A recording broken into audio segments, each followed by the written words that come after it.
Assalamu alaikum everyone.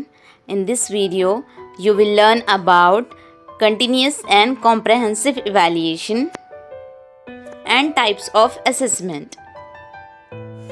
This video will help you to prepare for TSTRT, DSC and CTET exam.